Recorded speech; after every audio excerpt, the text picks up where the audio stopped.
I'm quite comfortable, honestly, in those environments. I think part of that has to do with my background in athletics and growing up, racing the boys on the playground and usually beating other them. male-dominated spaces. But again, I don't really look at it as a challenge. It's just the reality. And I think that if you spend too much time sort of fixated on the fact that you are in spaces that don't have a lot of other women, that you lose sight of whatever your goal is. I hope that as I grow in my career and as I grow Ralli and whatever I end up doing, that hopefully my presence in those spaces can encourage other women to enter them as well. Hello, friends, and welcome to the Finding Good podcast. Here we dive deep into conversations with remarkable people who have found success in life despite all of life's myriad challenges and found good on the other side. Based on 3 tenets defined in my best-selling memoir, Finding Good, these individuals have been positively selfish, surrounded themselves with good people, and more than anything, done their part to make this world a better place. My name is Mike Thompson, and this is Finding Good.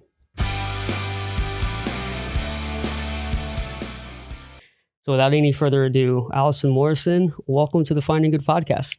Thank you for having me, Mikey. I have to know, so we're going to talk a lot about this today. So we know you're an entrepreneur. We know you're an athlete.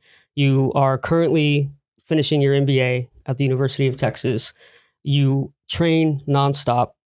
You travel a lot, which I know is one of your passions. You're engaged to your best friend and planning a wedding right now. So my first question to you is, when do you sleep?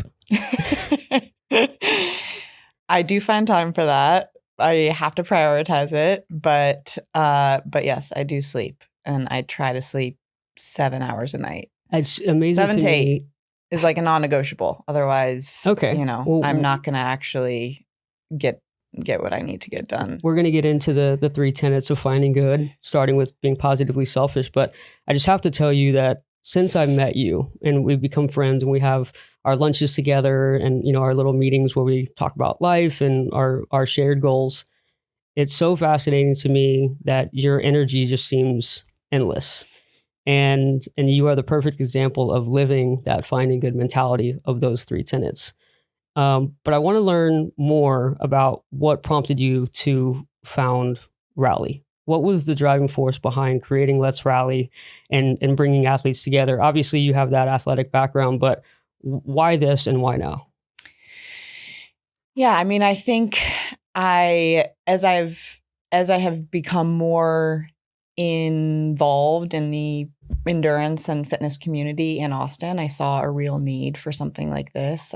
I recognized that there was a super unique energy in the Austin endurance community, and it's extremely special here. And I think that other growing cities with young people, and especially post-COVID, where more people were turning to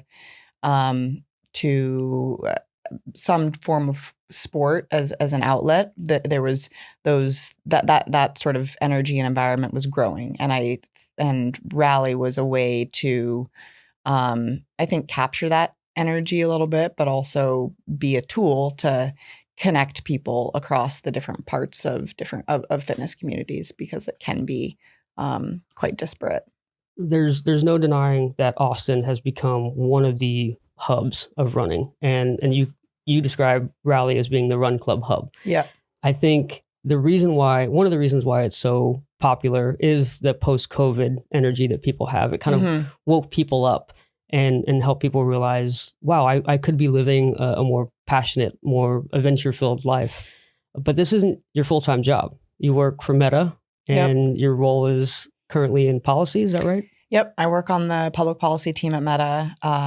Love my work there. It's extremely demanding, but also very just interesting. We're dealing with a lot of extremely interesting and fascinating issues around basically the role of tech in our lives. And as we build more new emerging technologies like AI, what is the role of those technologies in our lives? How do we build it responsibly? How do we, make sure that all of the benefits and basically are captured and the risks are mitigated? So it's a very big a big job that policy teams at these tech companies have, but it's super cool because we get to wrestle with all these questions that we've never really had to answer before. It seems like you have a foot in two different industries right now. You've got your full-time job and your professional career is focused on tech and policy. AI is obviously huge right now, as we all know. And then the other side is the growing running and endurance community. But I did some research before our meeting today, and I don't know if you have found this research or if you found these challenges, but I was fascinated to learn that as of 2019, 29% of small businesses were owned by women. So very big disparity between male and female owners. As of 2023, 49%. So there are more female business owners now than ever before. However, 86% of startups are founded by men. Yeah. So we're talking about a very small percentage of female professionals that are doing startups. And in that same vein, there's less investment capital being invested in female-owned enterprises. Have you found that challenging as you've dipped into the startup entrepreneurial realm? Yeah, I mean, I think it's definitely something that I think about a lot. Just the literal fraction of investment dollars that go to companies that are founded and run by women. And there's also some very interesting research around the women-run businesses actually pretty consistently have better returns for investors than companies that are run by men. So even with that data, there's still a huge underinvestment in.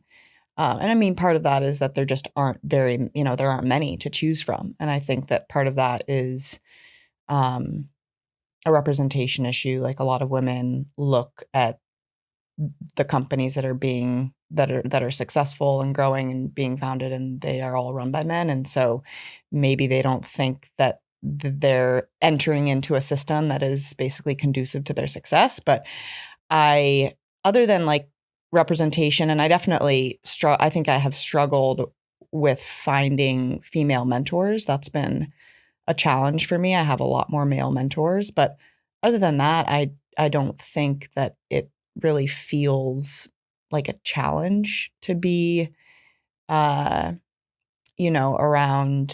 mostly other entrepreneurs that are men, and I'm used to that in my day job as well. I'm also used to that. I used to work in the Senate. When I first graduated and moved to DC, worked in politics, and that's a completely male-dominated industry as well. I'm quite comfortable, honestly, in those environments. I think part of that has to do with my background in athletics and growing up, racing the boys on the playground and usually beating them. Male-dominated spaces. Right. Yeah. So I recognize that not everybody has that background or maybe that attitude towards feeling comfortable in those spaces. But again, I don't really look at it as a challenge. It's just the reality. And I think that if you spend too much time sort of fixated on the fact that you are in spaces that don't have a lot of other women, that you lose sight of whatever your goal is. Not to say that we shouldn't be fighting for more equality in those spaces, but it's more of just a thing as opposed to a challenge. And I hope that as I grow in my career and as I grow Ralli and whatever I end up doing, that hopefully my presence in those spaces can encourage other women to enter them as well. And I want to, I think, hopefully serve as a mentor to other younger women who are interested in entrepreneurship or business or tech or government or these spaces that are traditionally dominated by men. There's no doubt that you're already doing that. I mean, I even have people that tell me wow, Ralli is incredible. This is amazing to have a female-owned operation happening. You mentioned having some male mentors, and obviously Jimmy, my friend and your fiance, co-founder of Super Coffee, CEO. How has having someone like Jimmy in your quiver, who's raised a ton of money, who's dealt with the startup culture, how has his experience helped you in this process? Yeah, I mean, it's so it's so valuable to have a front row seat to somebody who has basically experienced every single stage of building a company. The makings of the sausage. Yeah. And I, because it's my life and I'm in it, sometimes I don't really even realize how special it is that I get that, that I have that perspective. But it's been, I think, hugely educational for me. And as I've gone through business school as well, it's contextualized a lot of like the phone calls that that I hear when Jimmy's at home, or just some of the challenges that he is dealing with as a founder. But it's also been inspirational. I think one of the reasons why I started Ralli was it being exposed to Jimmy, the work that he's doing, and just other entrepreneurs in Austin. And there's a certain it's very enticing to think about seeing other people who have complete control over their like creative vision, and wanting to have that for yourself. And so I think that having him around has definitely influenced how I viewed what I wanted to pursue, and given me, I think, the confidence to actually make Ralli a reality as well. In that vein, you mentioned having something for yourself. And we've talked about this ad nauseum, that first tenet of the finding good mentality is to be positively selfish. And I asked this question during the Hill Climbers podcast. Shout out to Sam and Franco at Hill Climbers. You guys are doing a fantastic job in the entrepreneurial and cycling space. But I asked you, what do you do to be positively selfish? Which my definition of that is making sure you're doing everything to be whole without infringing upon the rights of others to be whole. Mm-hmm. What do you do when you're tired, you're frustrated, you seem like there's not enough hours in the day to complete what you want to do? Yeah, I mean, as I have told you in the past, I think the fact that I am getting to feed all of these different parts of my identity through like, my training, my startup, my corporate job, my schooling, like those are all selfish pursuits. And I think one of the reasons I feel pressured to like do all of it right now is because I feel like, oh my gosh, I'm in this stage of my life where I can be selfish. And that's not going to be like that forever. I do want to like have a family one day. And like, I recognize that there are going to be things that happen in my life that shift my focus away from my own my own goals all the time. And so that is a selfish thing, ultimately, being able to pursue and like feed all of those things. But I mean, beyond that, I grew up in Montana, so I spent a lot of time in the outdoors, and being in the mountains and in the outdoors brings me a lot of peace and perspective. And so that's probably like the biggest thing that keeps me grounded. Like if I stay away from the mountains and there's some cool outdoor experiences in Austin, but There's no mountains. when you grow up in the mountains, like that's a different beast. And so we have the hill country. Yeah, they're hills for sure. Yeah. But and yeah, I mean, I do spend a lot of time outdoors through my training in Austin, which is like an outlet for me. But there's nothing for me that compares to being in the Rocky Mountains. And in the summer, that's backpacking, it's river rafting, it's hiking. And in the winter, I do a lot of skiing. So I think making time and finding time to be outdoors is a huge, I guess, selfish thing for me as well. I am that way also. You know this. Like I have to be outdoors. I have to do something active every day. But I also know that Jimmy is wired that way as well. And while you're training for triathlon and endurance sports, he's doing similar events like high rocks and doing very well in them. Mm-hmm. How do you balance and or combine your training to make sure that you're both getting what you need out of your relationship together, but also, maintaining that positively selfish mindset? Yeah. I mean, so much of the foundation of our relationship was built on working out together and training together. And as we have both gotten more involved in our own athletic sort of endeavors. For me, triathlon, at least in the past 2 years, and then for him, high rocks in the past like year-ish. Yep. We have gotten so immersed in our own training plans and our own schedules that it's actually been really hard to coordinate and train together, which we've had conversations about because we're like, oh my gosh, we're so, and it's not just training with each other that becomes a stressful thing, but like if a friend reaches out to go to a berries class or, you know, wants to do some activity together, it becomes all of a sudden this stressful thing because you're like, oh my gosh, well, this doesn't align with my training plan. Right. And so after my big race in Spain in October, I was determined to take some time off. Jimmy finished his last high rocks because we really wanted to get back to a place where we could like align those schedules again and not be stressed about being spontaneous about a workout. And training. And Spain was the world championship. Yeah, World Triathlon Championships in the Olympic distance. You were a heptathlete.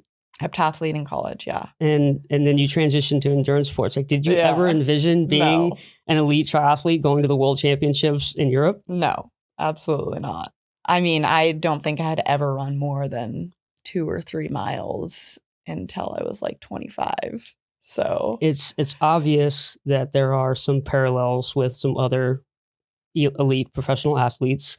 And I'm going to name 2. Our friend Gabby Thomas, also a Harvard graduate, also a graduate of UT, comes back with 5 medals, 3 of them gold. Yeah. Kristen Faulkner, Arctic Falk, shout out Gabby and Kristen, who will be on the podcast at some point in 2025. But it seems to me that more now than ever, female entrepreneurs, athletes, professionals are breaking ceilings in many different spaces, and you're one of them. But I know that doesn't happen alone. And the kind of segueing into the second tenet of finding good is surround yourself with good people.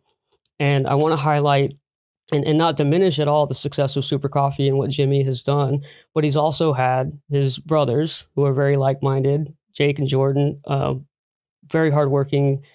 The whole family, Mama Kirsten, Big Jim, like they have all kind of endeavored to make Super Coffee what it is. Yeah. But you've also got John, you've also got Kathy, you've got Amanda, your family. But then what does your team look like, both at Ralli, at Meta, your training partners? Like, the second tenet of finding good is surround yourself with good people. Who are those good people for you that you know you can rely on, that you know no matter what, if you need something, they're going to be there for you? Yeah. And then sub-question, when have you, or describe for me times when you've had to distance yourself from people that are not adding value to your life? Yeah.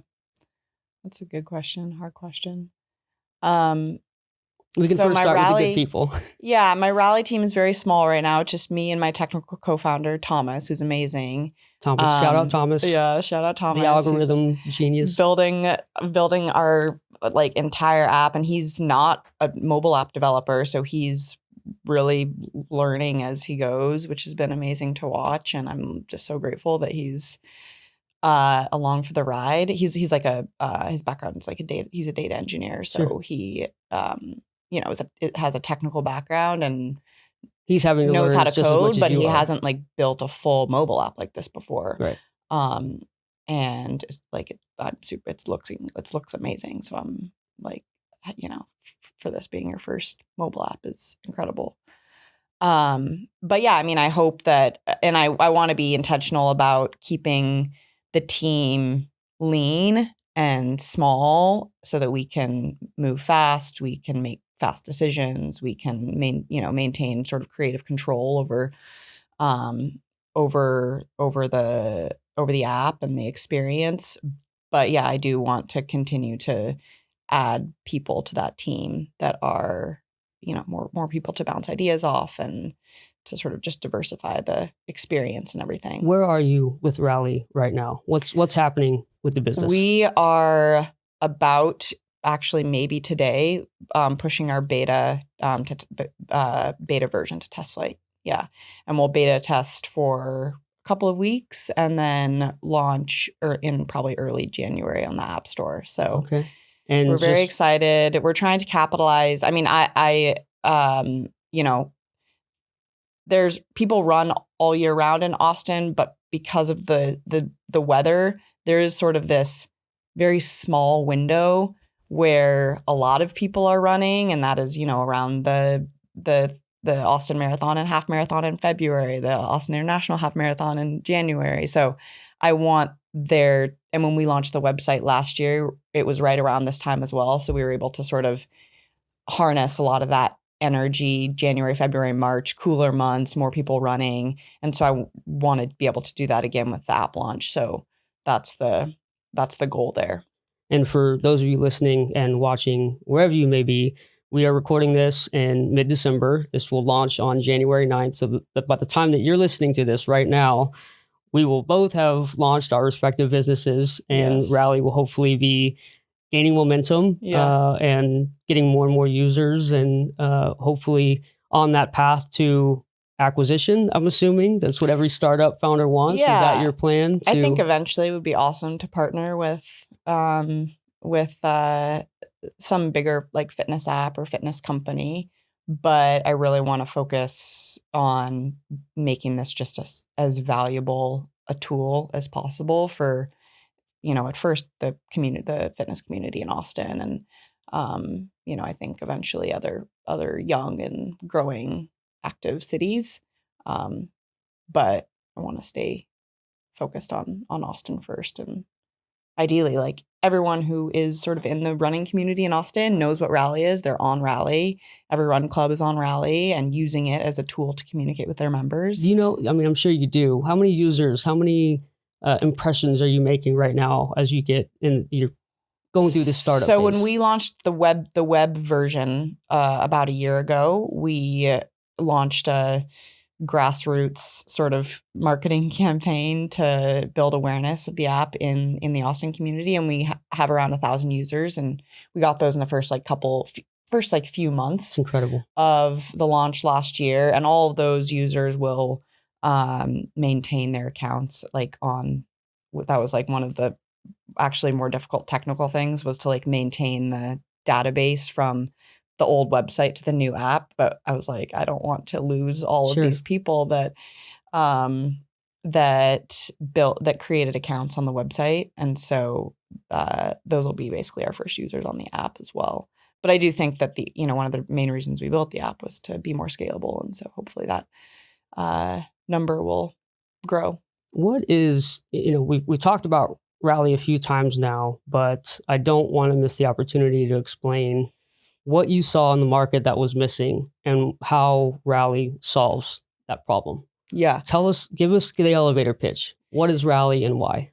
So the original idea was really just athlete matching, one-on-one athlete matching. And I noticed that there was a lot of ways to get involved with groups, lots of run clubs, lots of ways to train with groups in Austin, and I'm sure elsewhere as well, but less, it was much harder to find people one-on-one to train with, and even more so people that were matched to your pace, matched to your schedule, your lifestyle, all of that. And so that was really the gap that was missing.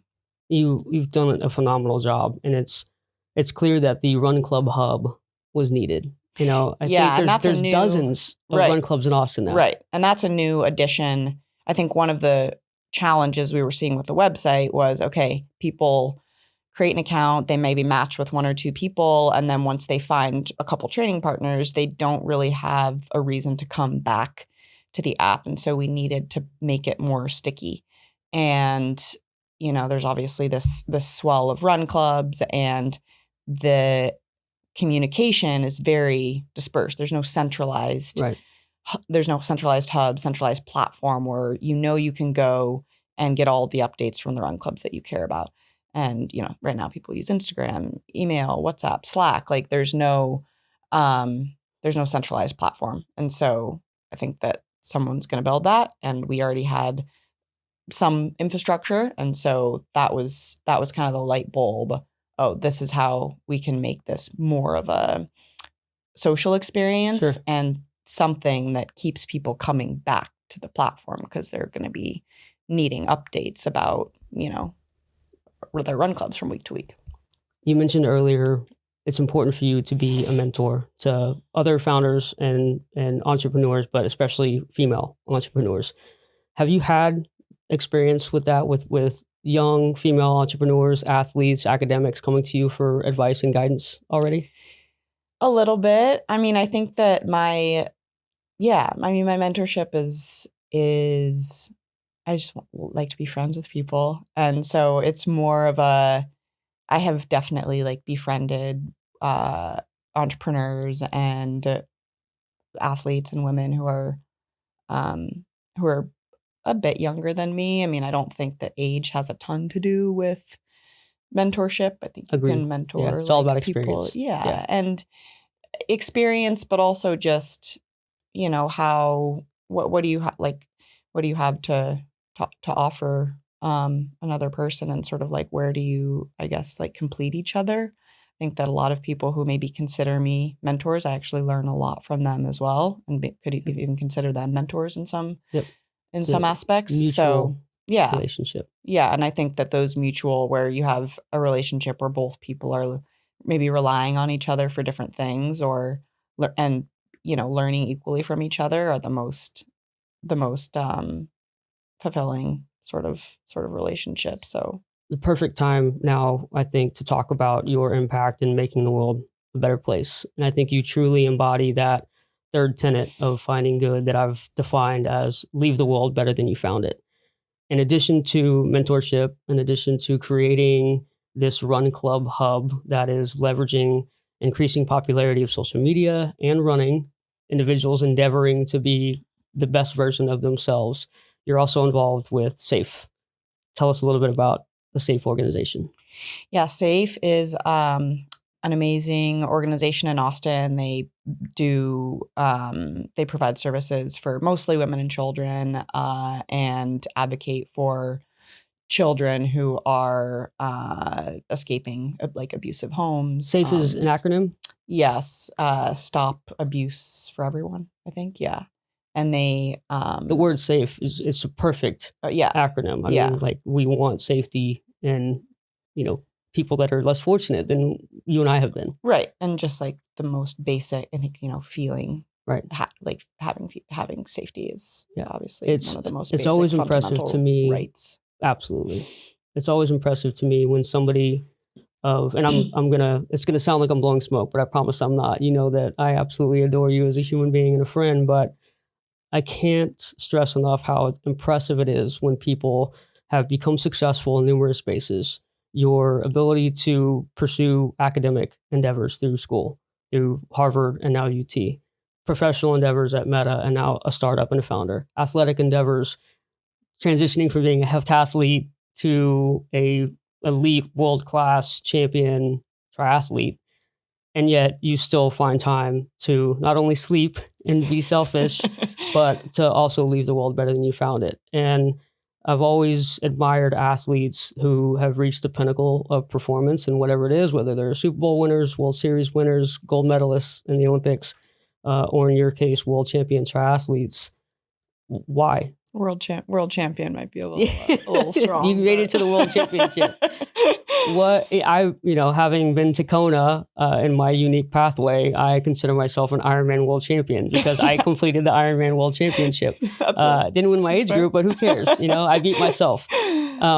Why? Why engage in pro-social activities? What motivates you to give back to the world? I mean, I think that's what everyone is trying to get to, and we do it I think it manifests differently for everybody. Some people devote their entire livelihoods to sort of altruistic causes, and some people take the effective altruism route, where okay, I'm gonna amass resources and then deploy them in a way that that improves the lives of people who are less fortunate. But I mean, I think I think it's in our human nature to want to lift other people up and to lift our societies up and make everybody better and healthier. And so it's not really I think I am supposed to do this. It's more like I think that is truly all of our ultimate purposes. And we're all just trying to find a way to both like fulfill our own personal needs, because of course we need to do that in order to give back. But how do I, sustain myself and fulfill my own needs and goals, but ultimately, reach some higher purpose, and give back. And I think a lot of people who feel like they've been dealt a fortunate hand, which yes, I have worked hard throughout my life, but I also was, I've also been afforded, incredible opportunities that have, that I almost feel, I feel like that is my responsibility to hopefully give back and leave the world a little bit better than I found it. But you dropped one of my favorite concepts, which is effective altruism. And again, for the listeners and viewers at home, it's a term coined by Peter Singer. And the best example that I can think of that he mentions in effective altruism is, let's say you have somebody that wants to raise $10,000, and that $10,000 can purchase a seeing eye dog for somebody who's blind. An incredible cause, and that absolutely should happen in certain cases. That same 10,000, there's a procedure, and forgive me for not having the exact scientific or medical explanation of this, but there's a procedure that can help people in third world countries. There's some sort of a condition that causes blindness. And apparently there's a procedure that costs about $100 that can fix that blindness. Mm-hmm. So with that same $10,000, you can help literally 1,000 people with that same, or 100 people with that same money. And that is the definition, or at least Singer's definition, of effective altruism. It is, again, just mind-boggling to me that you have accomplished all that you have, and yet you still find time to engage in altruistically effective activities. And I hope that if you are listening to this podcast with Allison Morrison, you know that it is possible to be professionally, academically, and more than anything, give back to the world. And I just can't thank you enough for coming on here today. Before you leave, I want to do something that I kind of stole from Brene Brown, my North Star thought leader. And I want to do some rapid fire questions that will tell us a little bit more about Allison Morrison. And you've gone through these in our pre-interview, but I want you to elaborate a little bit on them now. So give me your favorite music, song, artist that you can rely on to get you hyped up. I've been listening to a lot of Benson Boone. Oh gosh, this year. So awesome. Major I man missed crush him. on Benson I Boone. missed him at ACL, which I was so sad about. But it was electric, backflips, and I just heard energy. It was so good, and his songs, like, I get not just emotionally fired up, but physically, like I want to start jumping, and like I start getting like chills. And the first time I heard one of his songs, like what is his most popular Beautiful song Things. right now? Beautiful Things. Yeah. I was like on a run, and it was pouring rain. Yep. And you just got that emotion. The crescendo. Yep. And I just started sobbing in the rain, and I'm running, and I'm like, it's one of those songs where it's just takes over your whole body. Yep. So he's been awesome. There's something that hits individuals that are artistically motivated, and you get that chill, that experience. Yeah. And Benson Boone absolutely does that for me too. Totally. And this environment of social media driven content, there's a lot of songs that I thought were only made for social media. Yeah. And Beautiful Things was one of them. Yeah. I thought that I didn't know who Benson Boone was. Yeah. I thought that song was created for people to like rock out and jam and like put that viral content out there. And another one was like You're My Little Boo Thing. Yeah. And so I just love how music has become intertwined with this social media driven world that we live in. And it showcases that social media, while there's a lot of negative stuff that comes along with it, it still can be a positive force. So I love that, that Benson Boone is yours. Favorite cuisine or meal? I love sushi. And sushi in the park. Oh yeah. We got to do that Sushi in the again. park. I love sushi in the park with you. God, sushi's so good. It's so good. fresh and it's healthy so and convenient too. It is just all right there. Yeah, it's just every bite is a tiny meal of its own. Right. It's perfect. That's a great one. I know that you are the most fit person I've ever seen. You got abs for days. Sorry, Jimmy, for complimenting your fiance. Favorite ice cream or cheat meal? Favorite ice cream. Have you heard of Moose Tracks? No, and I remember you put that in your pre-interview questionnaire. Moose Tracks is it's basically just vanilla ice cream with like fudge swirls, peanut butter cups. Awesome. Yeah. Kind of like a chocolate loaded vanilla. Moose Tracks maybe. Can you get it here, or is this like a Helena, Montana? So. I think you can. I think you can get it here. The name, it might be called something different outside of Montana. Moose Tracks might be a Montana special, but okay. But we have to try it together. Like, let's get sushi and Moose Tracks. Sushi and Moose Tracks. Let's play. Okay. This one we've already talked about who your answer for this one's going to be, but favorite athlete? Oh, just like all of women's track right now. It's on fire. It's blowing up. Yeah, it's on fire. Incredible. It's about time. Yeah. I mean, so I could rattle through. I mean, obviously, as we talked about, Gabby's my former teammate, and she's just done incredible things this year. Tara Davis-Woodall is amazing. Gosh, she's so incredible. And even fun. Like so they're all fun. Yeah. Like, yeah. And yeah, even internationally non-US track athletes too are just it's all the sport's becoming very fun to. Yeah. I've always thought it was fun to watch, but people are realizing that. So. And it is the power of social media showcasing these stories. Yeah, and really building out the characters. Sure. That's what people like, and that's what honestly at the NFL has done well for so long, is that people get so attached to and involved in the stories of the teams and the players and their girlfriends and all. It becomes like this reality sort of TV hard knocks sort of type show, stuff, and that is, you do need to like build out the personalities of these athletes. I think in order for people to like really want to follow along. It's just crazy how similar your path is to Gabby's. I mean, you've gone the triathlon route, and she's obviously the sprinter, but she's won a couple more gold medals than me. But. Yeah, but that's because you've chosen to do a different sport. So this one fascinated me. Person in history that you'd like to meet, dead or alive? Yeah, so many. Queen Elizabeth is up there. I watched The Crown last year. Just like such a fascinating human, and through decades and decades experienced so much of world history.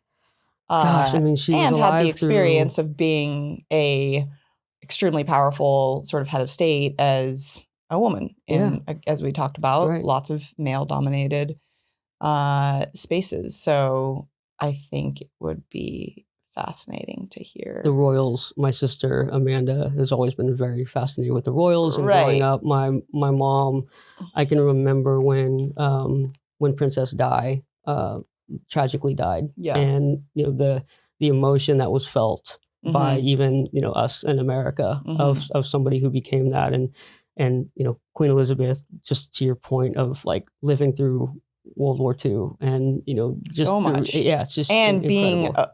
being royalty, which is such a fascinating human construct too. You're like, what, how did your life is laid out for you, basically. Yeah. It's been such a pleasure to talk with you today, and I know that we've had lengthy conversations, and I know that we're going to have a million more, but I'm so excited for you where you are in your life right now. You obviously embody the finding good tenets probably more than anybody that I know. You stay positively selfish by getting outdoors and training and working out, which is kind of what you were born into, that active outdoor lifestyle. You've been surrounded by good people with your family, but have continued to surround yourself with those who add value to your life. And you are 100% leaving this world better than you found it. I think you're just getting started with Ralli and with Safe, continuing to perform well, impeccable job at Meta and policy. And you're just an impressive human being, and I love you very much. And I'm so glad that you joined me today, Allison. Thank you, Mikey. Love you too. Tell us how we can learn more about Ralli. Give us your socials, yes, all that. So you can follow Ralli on Instagram at Let's Ralli. I'm at Morrison the Merrier. Our website is letsrally.com. And those are probably the best ways to, if you're interested in, probably at the time that this launches will be potentially on the App Store, maybe still in beta. If you're interested in beta, you can sign up for information on our website and get information about how to become a beta tester. But if we have launched on the App Store, then just go search for Ralli on the at Morrison the Merrier. Yep. There's there hyphens in there? Remind me, underscores? Morrison _ Merrier. Yeah, the Morrison the Merrier. We can link it. True words. I love it. Thank you so much for joining us today on the Finding Good podcast. You can follow me at Mike Thompson X4. Follow the podcast at Keep Finding Good or www.findinggood.co. Thank you so much again, Allison. Can't wait to see what's in the future for you. Thanks, Mikey. As always, y'all, keep finding good.